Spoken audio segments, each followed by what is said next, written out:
Hello everyone. The weather just changed literally the minute I hit the live button. So I hope this video isn't too dark. I'm relying on natural light and we're having a monsoon blow in literally as I speak.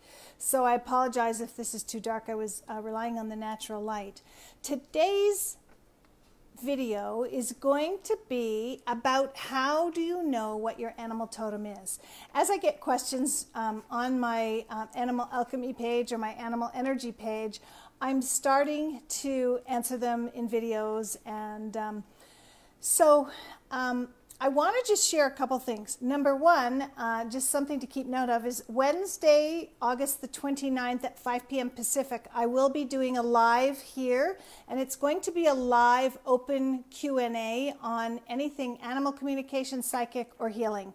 And I'm really looking forward to that. So mark your calendars for the 29th at 5 p.m. Pacific, and see you here. Secondly, I also want to share one other thing before I jump into the video content. I want to share that I have a YouTube channel, and there are some videos on the YouTube channel that are not on Facebook. So you may want to go over there and subscribe to that channel, so some of the videos that you don't see here you will find over there. If you just put in Lynn McKenzie Animal Communication, you'll see me come up. Other things come up too, but you'll recognize my face. Anyways, back to our topic of how do you know what your animal totem is. Somebody had asked this. Yay, Gwen says hers is the wolf. Someone had asked this question, so I wanted to go over a couple of different things for you, and I made myself a short little list of notes here. So an animal totem is a being or an energy or a medicine, so, as the Native Americans call it, that is with you to help you with a certain aspect of your life. So, for example, anyone who comes into my Animal Energy Certification Training Program, I tune in with them and I ask which totem would like to come forth to help them specifically with animal communication. So you can have a totem for animal communication. You can have a totem for, arithmetic, math, whatever you want to call it. You could have a totem for relationships with your family or to help you with certain things. And you can also have a general totem as well. So, and the other important, that's great, Candace says, for the most part, I have different animal totems at different times. And that can really happen. Like we can have a totem for a season, a reason, or a lifetime. Just like we can have friends for a season, reason, or lifetime, or, different jobs for a season, reason, or lifetime kind of thing, or careers. So basically what, so it's different all the time, and what's important about having a totem is once you figure out what your totem is, whether it's just in general or for a specific topic, then it's important to call that totem in to help.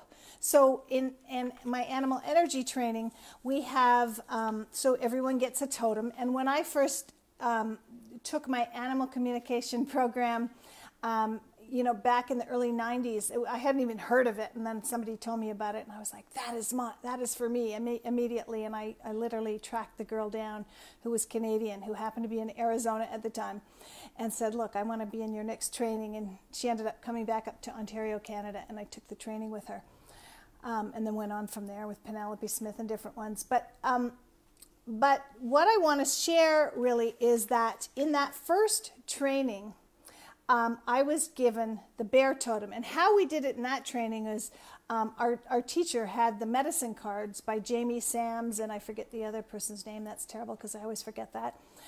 So she had the medicine cards. So then what we did was we went around the room and we, did a little meditation first, and then we all chose a card asking for the totem that was going to help us, hi Janet, with that particular topic, animal communication, to come forth for us. And I got bear. And interestingly enough, when I was doing my animal communication training at Penelope Smith's in Marin County years and years ago, this was around the mid-90s, we had to get a partner, and we did a shamanic journey for each other. And when she journeyed in for me, she got bear as well. So I have bear's a big one for me. Hi, Geraldine, and hi, Lily Rose. So anyhow, I want to talk a little bit about how you can get one if you don't know. So a couple of people in the comments, and if you have a totem and you know what your totem is, please put it in the comments for me. And if just for the sake of others watching this video. And so bear is a big one for me. So is armadillo, strangely enough. Armadillo is one that came to me in a different training that I took years and years ago. And I still call those beings in to be with me. And I still call them in as part of my healing team to help all of my others. Oh, I like that, Lily. It's B. To help all of the others, you know, who are looking for their totems. So it's not, you know, you can have, like, just like I mentioned, you can have one for a season, a reason, or a lifetime. Now, if you don't know who your totem is, you could, you know, intuit one, and I'm going to go through the different ways you can get one, and you could just practice with one for now. It's not, you know, it's not like you could pick the wrong one and be locked in for life and there's no other options for totems for you, kind of thing. So one way to do it is a meditation. You can literally go into a little meditation. It can just be a couple minutes long, and ask your animal totem to come forth. And you could say my animal totem for learning animal communication, or you could say, you know, whatever you want. Oh, Tamsin has the toad. That's cool. And, you know, she says, I'm still working on my relationship with it, but they bring comfort for me. So that's awesome. And sometimes your totem will come forth and it'll be a being you're kind of like, I don't like spiders. But spiders are amazing totems because they really teach us about intuition and weaving and, you know, creativity. And it's a really phenomenal totem.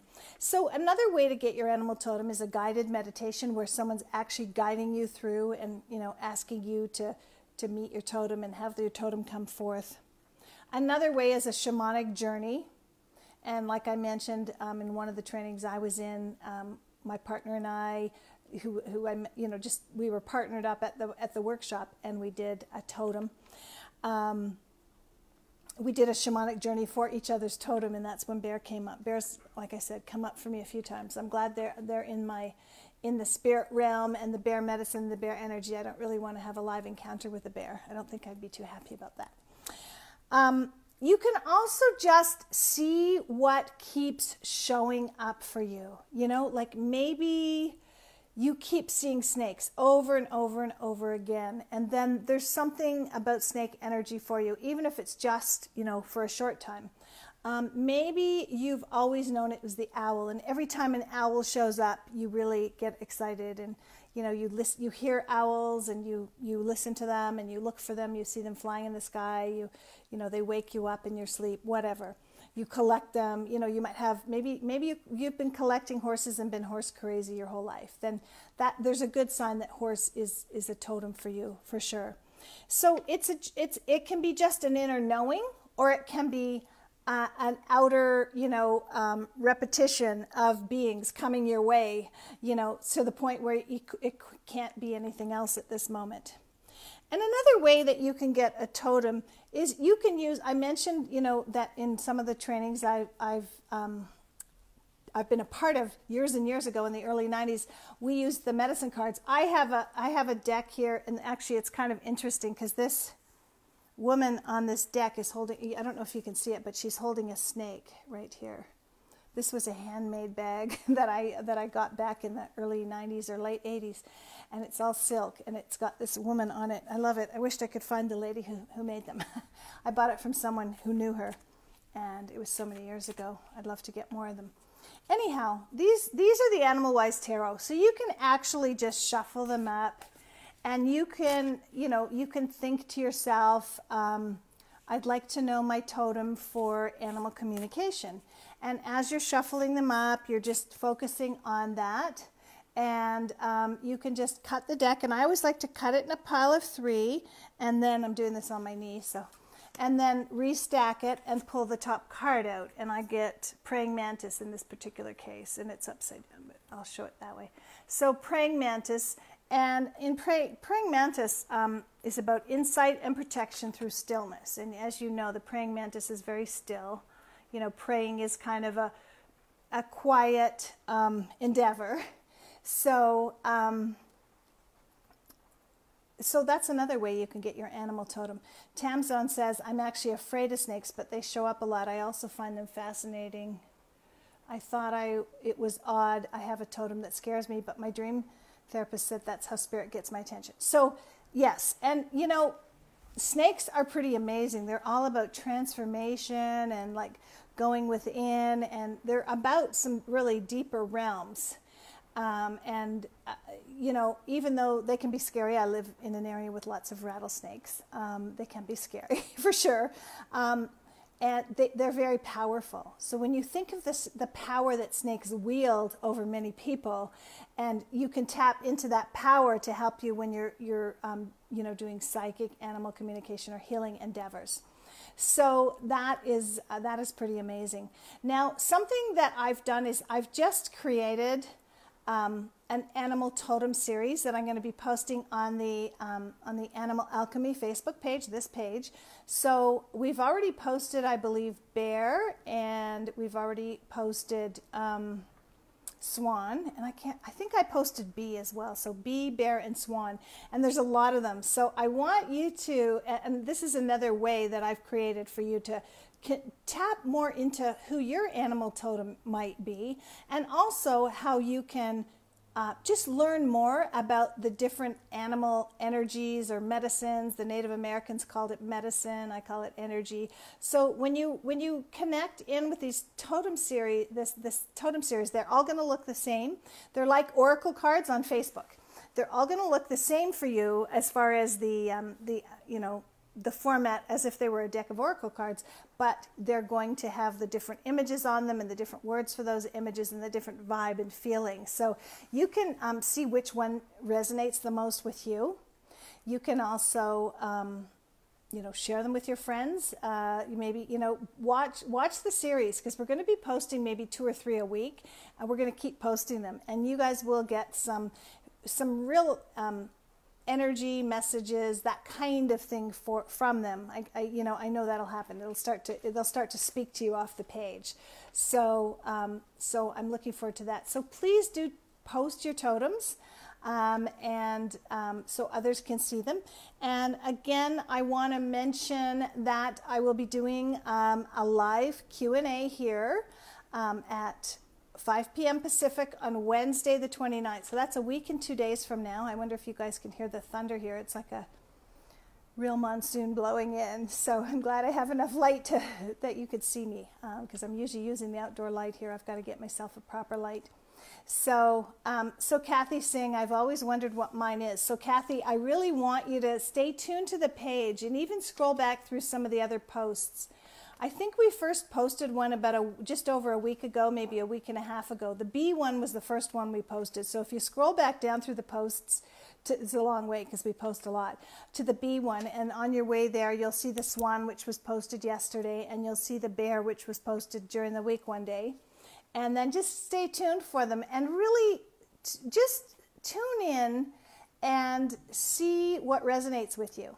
See what calls to you, what speaks to you, what makes your heart sing a little bit, which one kind of gets highlighted for you, because that's how you'll know which one is there for you. So abundant blessings, everyone. I'm going to try to pop in most days for a live, at least Monday to Thursday anyways. And I will look forward to connecting with you further. And don't forget the live Q&A here on Facebook on the Animal Alchemy page.